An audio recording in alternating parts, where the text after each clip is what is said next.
बच्चों, कैसे हैं आप लोग। मैं Vivek Mishra IIT JEE mentor Kota point आपका स्वागत करता हूं इस खूबसूरत से वीडियो में। आज हम लोग करंट इलेक्ट्रिसिटी सीरीज का एक नया टॉपिक पढ़ेंगे। इस टॉपिक को पढ़ने के लिए आपको पीछे के कुछ टॉपिक्स क्लियर होना बहुत जरूरी है, जैसे कि पोटेंशियल डिफरेंस, जैसे कि आपका हो गया इंटरनल रेजिस्टेंस। तो इस टॉपिक में पढ़ेंगे हम लोग आपका सीरीज एंड पैरेलल कॉम्बिनेशन। ये सब चीजें आपको क्लियर होगी तो ये टॉपिक आपको फील आएगा, ठीक है। या तो ये आप पूरा समझ जाओगे या फिर आप बिल्कुल ही नहीं समझोगे। तो चलिए शुरू करते हैं ये आसान सा टॉपिक। आज हम लोग यहाँ पे डिस्कस करने वाले हैं सेल के बारे में। सेल कितने टाइप का होता है भाई? आपको बेसिकली दो टाइप का सेल आप अभी समझिए। फर्स्ट होता है electrolytic cell. First type of cell is called electrolytic cell. Electrolytic cell, electrolytic cell भी बोल सकते हो आप इसको। Second type of cell is called electrochemical cell. Electrochemical cell, second type of cell is called electrochemical cell. तो भाई साहब दो टाइप के सेल होते हैं, पहला इलेक्ट्रोलाइटिक सेल और दूसरा होता है इलेक्ट्रोकेमिकल सेल। इलेक्ट्रोलाइटिक सेल क्या होता है और इलेक्ट्रोकेमिकल सेल क्या होता है, ये चलो एक एक करके डिस्कशन करते हैं, ठीक है। सबसे पहले बात करेंगे इलेक्ट्रोलाइटिक सेल के बारे में। इलेक्ट्रोलाइटिक सेल क्या होता है? इलेक्ट्रोलाइटिक सेल उन सेल्स को बोलते हैं जो इलेक्ट्रिकल एनर्जी को केमिकल एनर्जी में चेंज करता है। वो cell which converts electrical energy into chemical energy. वो सेल जो इलेक्ट्रिकल एनर्जी को केमिकल एनर्जी में चेंज कर देता है उसको क्या बोलते हैं? Electrolytic cell. मतलब हमने इलेक्ट्रिसिटी पास कराया वहां से, तो हमने वहां से इलेक्ट्रिसिटी पास कराया तो वो जो इलेक्ट्रिकल एनर्जी है वो उस सेल में जाकर के किस में चेंज हो गया? केमिकल एनर्जी में जाकर के चेंज हो गया। दूसरा होता है electrochemical cell. Electrochemical cell just इसका उल्टा होता है, रिवर्स प्रोसेस होता है कि केमिकल एनर्जी को इलेक्ट्रोकेमिकल सेल क्या करता है? केमिकल एनर्जी को इलेक्ट्रिकल एनर्जी में चेंज कर देता है। इलेक्ट्रोकेमिकल सेल क्या करता है प्यारे बच्चों? केमिकल एनर्जी को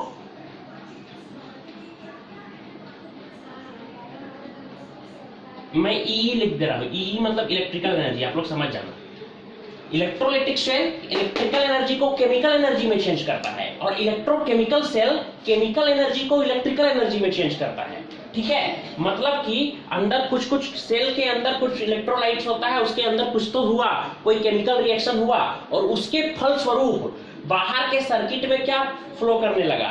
करंट फ्लो करने लगा, ठीक है। इलेक्ट्रोकेमिकल सेल का एग्जांपल है, आप सिंपल टॉर्च वाला बैटरी ले सकते हैं। आप टॉर्च वाला बैटरी ले लो और उसको ऐसे कनेक्ट कर दो, पॉजिटिव टर्मिनल से वायर कनेक्ट कर दो, निगेटिव टर्मिनल से वायर कनेक्ट कर दो, पॉजिटिव निगेटिव। और यहाँ अगर आप बल्ब को जोड़ दोगे तो आप देखोगे ये बल्ब क्या करने लग जाता है? ग्लो करने लग जाता है। क्यों ऐसा क्यों होता है? बल्ब क्यों ग्लो करने लग जाता है? ऐसा इसलिए होता है प्यारे प्यारे बच्चों, क्योंकि इसके अंदर कुछ केमिकल रिएक्शन होता है, ठीक है। मतलब जो और उससे उस केमिकल रिएक्शन से यहाँ पर करंट फ्लो करने लग जाता है। मतलब इसके अंदर का केमिकल एनर्जी किसमें चेंज हो जाता है? इलेक्ट्रिकल एनर्जी में चेंज हो जाता है। तो इलेक्ट्रोकेमिकल सेल का एग्जांपल बहुत अच्छा है टॉर्च वाला बैटरी, ठीक है। अच्छा, जो हम मोबाइल वाला बैटरी यूज करते हैं उसमें क्या होता है? मोबाइल वाले बैटरी में को देख, आप चार्ज करते हैं ना मोबाइल वाले बैटरी को। आपका बैटरी जब डिस्चार्ज रहता है तो आप उसको चार्ज करते हो। आप एक वायर से इलेक्ट्रिसिटी, चार्जर के थ्रू आप इलेक्ट्रिसिटी लाते हो और इलेक्ट्रिसिटी यानी वो इलेक्ट्रिकल एनर्जी होता है, वो आपके मोबाइल के बैटरी में जाकर के केमिकल एनर्जी के फॉर्म में स्टोर हो जाता है। तो मोबाइल वाला बैटरी, जब मोबाइल में दो टाइप का बैटरी होता है, ठीक है। इलेक्ट्रोकेमिकल सेल भी होता है और इलेक्ट्रोलाइटिक सेल, दोनों टाइप का सेल उसमें होता है। इलेक्ट्रोकेमिकल सेल कब यूज होता है? जब आप गेम खेलते हो, मोबाइल यूज करते हो, पबजी खेलते हो। जब आप पबजी खेलते हो, फ्री फायर खेलते हो, उस समय आपका मोबाइल का जो बैटरी है उसके अंदर उसके अंदर केमिकल एनर्जी स्टोर होता है, वो इलेक्ट्रिकल एनर्जी के फॉर्म में बाहर निकलता है और आपको मोबाइल आप एक्सेस कर पाते हो, ठीक है। उसी तरह जब आप मोबाइल आपका गेम खेलते खेलते डिस्चार्ज हो जाता है तो फिर आप उसको चार्ज में लगा देते हो। जब उसको आप चार्ज में लगा देते हो तो कौन सा एनर्जी आता है उसके अंदर घुसता है, इलेक्ट्रिकल एनर्जी आता है, और फिर किस एनर्जी में वो चेंज हो जाता है, केमिकल एनर्जी में। तो मोबाइल वाले बैटरी में दोनों टाइप का सेल होता है, इलेक्ट्रोलाइटिक सेल भी होता है और इलेक्ट्रोकेमिकल सेल भी होता है। इलेक्ट्रिकल एनर्जी से केमिकल एनर्जी में कैसे चेंज होता है आप समझ पाए होंगे आई होप कि जैसे कि हम लोग बैटरी को चार्ज करते हैं तो इलेक्ट्रिकल एनर्जी आता है ना, और वो आपका मोबाइल चार्ज क्यों हो जाता है, क्योंकि वो केमिकल एनर्जी के फॉर्म में स्टोर हो जाता है, ठीक है। तो ये दो टाइप का बेसिक सेल है। आई होप आपको ये समझ में आया होगा। अब समझो मेरी बातों को आगे, तो आप लिख लीजिएगा इलेक्ट्रिकल एनर्जी क्या करता है, इलेक्ट्रोलाइटिक सेल क्या करता है, इलेक्ट्रिकल एनर्जी को केमिकल एनर्जी में कन्वर्ट करता है, और इलेक्ट्रोकेमिकल सेल क्या करता है, केमिकल एनर्जी को इलेक्ट्रिकल एनर्जी में चेंज करता है। अभी हम लोग आगे एक बहुत खूबसूरत से टॉपिक देखने वाले हैं, ध्यान से देखिएगा। सपोज आपने एक बैटरी लिया, मान लो हमने यहाँ पे एक बैटरी लिया, याद करो ये बैटरी है सपोज 12 वोल्ट का। तो आपको क्या लगता है ये 12 वोल्ट कंप्लीट 12 वोल्ट क्या यहीं पर यूज हो जाएगा, क्या इसके अक्रॉस भी पोटेंशियल डिफरेंस 12 वोल्ट ही होगा? आप खरीद के आते हैं 12 वोल्ट का बैटरी, तो क्या पूरा का पूरा 12 वोल्ट का बैटरी सर्किट में ही यूज हो जाता है या कुछ और भी होता है? वो एग्जैक्ट वैल्यू नहीं ना होता है। अगर ये 12 वोल्ट का बैटरी आप 12 वोल्ट का सेल आप लेके आए हैं तो क्या होता है आप देखिएगा कि यहाँ पर सिर्फ 10 वोल्ट ही पोटेंशियल मिल पाता है इस बल्ब के अक्रॉस, ठीक है। आप अगर 20 वोल्ट का ले आके आते हैं तो 19 या 18 वोल्ट ही मिल पाता है पोटेंशियल इस बल्ब के अक्रॉस या जो भी रजिस्टर होगा उसके अक्रॉस, ठीक है। ऐसा क्यों होता है, व्हाई डज इट हैपन? समझिए मेरी बातों को। इसके लिए आपको सबसे पहले सेल समझना पड़ेगा कि सेल क्या होता है। सेल जो होता है, सेल के अंदर इलेक्ट्रोलाइट होता है। We are talking about electrochemical cell. Cell के अंदर इलेक्ट्रोलाइट्स होता है, सेल के अंदर इलेक्ट्रोलाइट होता है। ये यहीं पे इसी इलेक्ट्रोलाइट पे, इस इलेक्ट्रोलाइट का अपना एक क्या होता है, इस इलेक्ट्रोलाइट का अपना एक रेजिस्टेंस होता है। इसके पीछे का भी मैं रीजन क्या वो रेजिस्टेंस होता है वो भी समझा दूंगा, पर अभी आप इतना समझ जाओ कि इस इलेक्ट्रोलाइट का अपना एक रेजिस्टेंस होता है। जैसे सर्किट में एक रेजिस्टेंस होता है ना, उसी तरह इस इलेक्ट्रोलाइट का भी अपना एक रेजिस्टेंस होता है। यानी सोचिए जो पोटेंशियल डिफरेंस, जो सेल पोटेंशियल डिफरेंस मेंटेन करने के लिए जिसको हम लगाते हैं, सेल हम लोग क्यों लगाते हैं, लोग ये सेल क्यों लगाते हैं, यही होता है सेल का सिंबल। ये क्यों लगाते हैं, पोटेंशियल डिफरेंस मेंटेन करने के लिए लगाते हैं ना। इस सेल का अपना एक, इस सेल के अंदर इलेक्ट्रोलाइट के कारण, इस सेल के अंदर जो इलेक्ट्रोलाइट है, एक सॉल्यूशन होता है इलेक्ट्रोलाइटिक सॉल्यूशन, उसके कारण इस सेल के अंदर क्या है, रेजिस्टेंस है, ठीक है। अब सेल के अंदर वाला रेजिस्टेंस को तो हम दिखा नहीं सकते हैं, है ना। बाहर वाला रेजिस्टेंस जो सर्किट में जो रेजिस्टेंस होता है उसको तो मैंने दिखा दिया R, पर सेल के अंदर कोई रेजिस्टेंस होता है ये तो मेरे को पता ही नहीं था। तो देखो उस रेजिस्टेंस को अंदर नहीं दिखा सकते हैं तो हम लोग यहीं पे बाहर इसके बगल में दिखा देते हैं और इसको डिनोट करते हैं स्मॉल r से, ठीक है ना।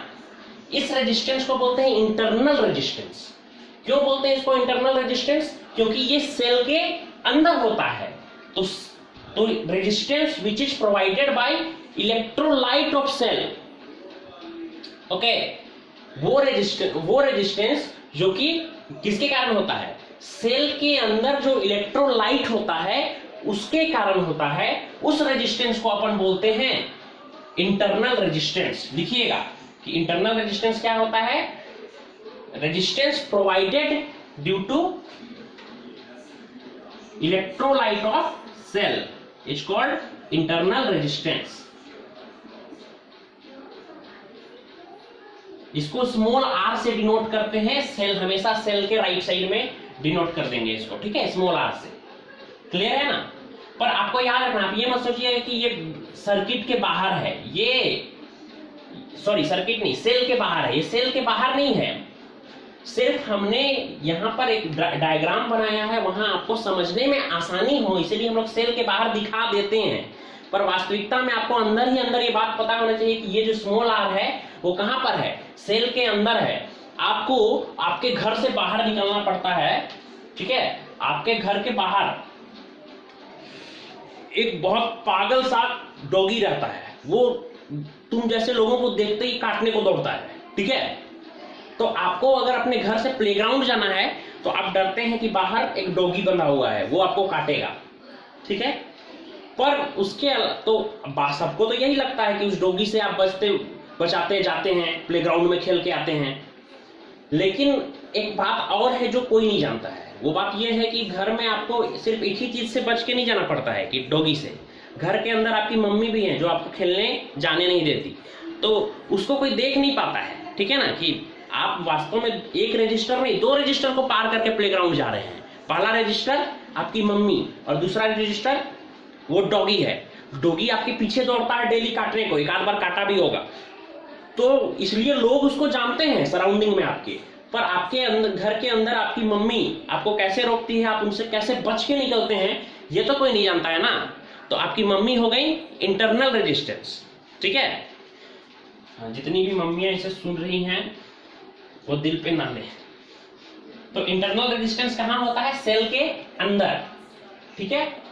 सेल के अंदर, सेल के इलेक्ट्रोलाइट के कारण, और बाहर ये है एक्सटर्नल रेजिस्टेंस। तो अब जरा सोचो, ध्यान से देखो, क्या हम बोल सकते हैं कि ये और ये करंट यहां से फ्लो किया,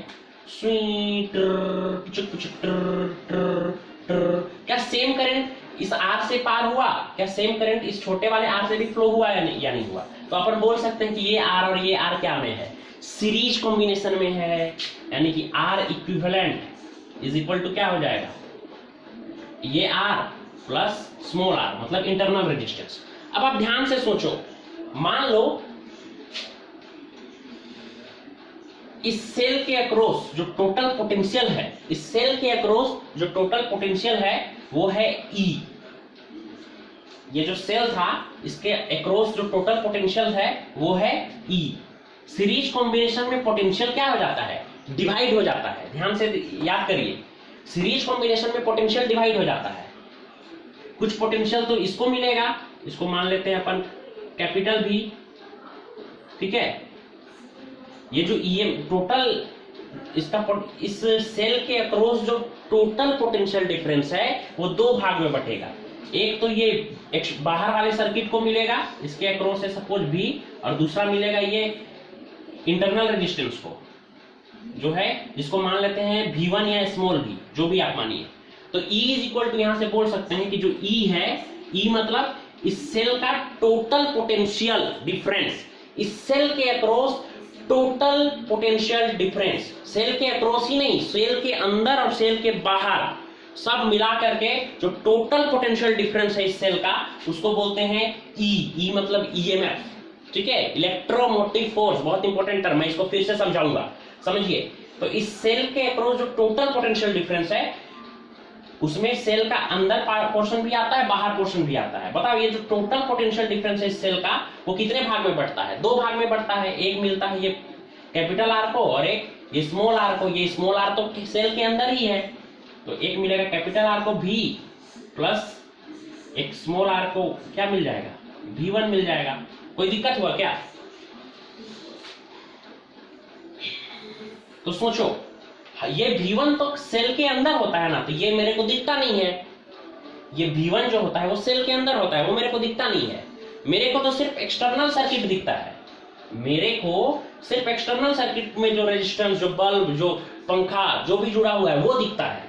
तो जो सेल का टोटल पोटेंशियल हुआ वो 2 भाग में बढ़ता है। एक्सटर्नल, सबसे पहले तो अंदर, उसके अंदर जो इलेक्ट्रोलाइट होता है उसके रेजिस्टेंस में कुछ पोटेंशियल, उसका पोटेंशियल बोल सकते हैं, एनर्जी बोल सकते हैं, उसका बढ़ जाता है, डिस्ट्रीब्यूट हो जाता है, उसको कुछ मिल जाता है, और जो बचता है वो एक्सटर्नल सर्किट को मिलता है, ठीक है? तो यहां से हम लोग ये भी बोल सकते हैं E इज इक्वल टू, यहां से क्या करंट पास हो रहा है? I into are plus V1 क्या होगा? I into small R. एक तरफ ले जाओ तो यहां से अपन बोल सकते हैं IR is equal to E minus IR, या फिर इसको हम लोग ऐसे भी बोल सकते हैं IR क्या था? V, potential difference, E minus IR। तो किसी सेल का EMF का क्या होता है? तो कोई पूछे आपसे ईएमएफ क्या होता है, ईएमएफ मतलब इलेक्ट्रोमोटिव फोर्स, ठीक है। इसका नाम फोर्स पड़ गया पर वास्तव में ये पोटेंशियल डिफरेंस है। इसके पीछे की कहानी मैं अगर आप बोलिए तो सुनाऊंगा। ईएमएफ होता है, वास्तव में ईएमएफ का मतलब होता है पोटेंशियल डिफरेंस, पर ईएमएफ एक पोटेंशियल डिफरेंस है, पर इसका नाम पड़ गया फोर्स, इलेक्ट्रोमोटिव फोर्स, ठीक है ना। इलेक्ट्रोमोटिव फोर्स, इलेक्ट्रॉन को या चार्जेस को मोशन कराने वाला फोर्स, इलेक्ट्रोमोटिव फोर्स। ईएमएफ क्या होता है कि देखो इस सेल का इस ई को ईएमएफ बोलते हैं। ई क्या था, इस सेल का जो नेट पोटेंशियल डिफरेंस है, इस सेल का जो नेट पोटेंशियल डिफरेंस है, सेल का जो नेट पोटेंशियल डिफरेंस है उसको बोलते हैं ईएमएफ। और दूसरा वर्ड आएगा terminal potential difference, terminal potential difference. Terminal potential difference किसको बोलते हैं, उसमें हम लोग सेल का अंदर वाला पार्ट को तो लेते ही नहीं है, चलो मान लेते हैं सेल का अंदर वाला पार्ट। सेल के अंदर वाला पार्ट मतलब कौन सा रेजिस्टेंस रहता है सेल के अंदर, ये स्मॉल आर रहता है, ये सेल के अंदर तो यही स्मॉल आर वाला रेजिस्टेंस होता है ना। इस रेजिस्टेंस को नहीं लेते हैं, इस रेजिस्टेंस को नहीं लेंगे तो क्या बच जाएगा, ये बाहर वाला।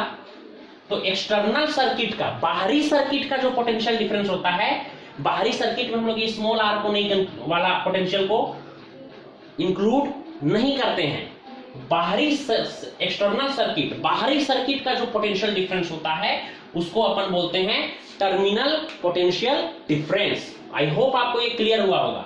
ईएमएफ क्या होता है कि किसी सेल का जो नेट पोटेंशियल डिफरेंस होता है उसको बोलते हैं ईएमएफ। और टर्मिनल पोटेंशियल डिफरेंस क्या होता है, टर्मिनल पोटेंशियल डिफरेंस का मतलब होता है कि किसी सर्किट, एक्सटर्नल सर्किट का जो पोटेंशियल डिफरेंस होता है उसमें सेल का इंटरनल पार्ट को हम लोग नहीं लेते हैं, शामिल नहीं करते, इंक्लूड नहीं करते हैं। एक्सटर्नल सर्किट का जो पोटेंशियल डिफरेंस होता है उसको अपन बोलते हैं ईएमएफ। आई होप आपको ये क्लियर हुआ होगा।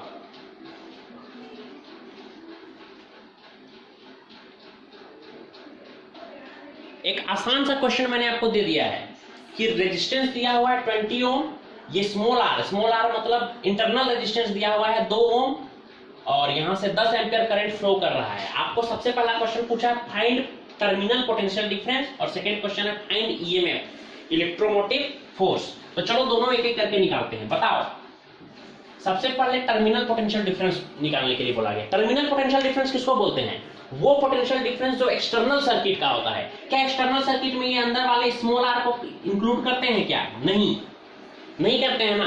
तो सिर्फ कौन बच जाएगा, ये बाहर वाला बच जाएगा। ये बाहर सिर्फ एक ही नजर आ रहा है 20 ओम वाला, और कोई तो है नहीं। तो बताओ terminal potential difference V net, V कितना हो जाएगा, V is equal to IR।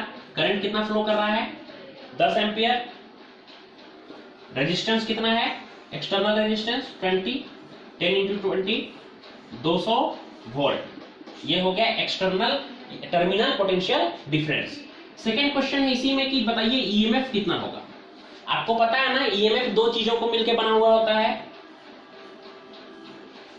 EMF का मतलब होता है total potential difference. Total potential difference में एक्सटर्नल भी हो गया, इंटरनल भी हो गया। तो एक्सटर्नल प्लस इंटरनल वाले को V1 मान लेते हैं। देखो एक्सटर्नल वाला तो निकाल ही चुके हैं, बार बार निकालने का जरूरत नहीं है, 200 वोल्ट निकाल चुके हैं, तो चलो लिख देते हैं 200। अब इंटरनल वाला निकालना पड़ेगा। इंटरनल वाला भी सेम फॉर्मूला लगेगा ना V के लिए, I into internal resistance R। तो यहां से बोल सकते हैं 200 प्लस I की जगह पर कितना 10 एम्पियर करंट यहां से फ्लो करेगा, दोनों सीरीज में है, यहां से भी 10 एम्पियर फ्लो करेगा। 10 इंटू R कितना है 2, तो क्या हो जाएगा 220 वोल्ट। समझ में आया, मतलब आप खरीद के लाए 220 वोल्ट का सेल, 220 वोल्ट का बैटरी, जो भी आप है वो कितने वोल्ट का खरीद के आए 220 वोल्ट का। पर जब आप देखें कि आप जो बल्ब जला रहे हैं या फिर जो भी आप फैन चला रहे हैं, एसी चला रहे हैं, उसके अक्रॉस जब आप पोटेंशियल डिफरेंस चेक किए तो आपको सिर्फ कितना मिला, इसके अक्रॉस पोटेंशियल डिफरेंस आपको सिर्फ कितना मिला, आपको सिर्फ 200 वोल्ट मिला। अब आप चौंक गए कि भाई ऐसा कैसे हो सकता है, मैंने 220 वोल्ट का बैटरी खरीदा था, सेल खरीदा था, और मेरे को पोटेंशियल डिफरेंस तो सिर्फ 200 वोल्ट का मिल रहा है, तो 20 वोल्ट कहां गया, क्या दुकानदार ने मुझे चूना लगा दिया। नहीं, 20 वोल्ट कहां गया? इंटरनल रेजिस्टेंस में गया। 20 वोल्ट कहां गया? इंटरनल रेजिस्टेंस में गया। ठीक है बच्चों, इलेक्ट्रोमोटिव फोर्स, अगर आपको इलेक्ट्रोमोटिव फोर्स को और डीप में समझना है और बेटर एक्सप्लेनेशन इसका समझना है तो आप लिख सकते हैं। हालांकि आपके लिए ये सफिशिएंट है, आप कमेंट करके जरूर बताइएगा। मिलते हैं नेक्स्ट क्लास में।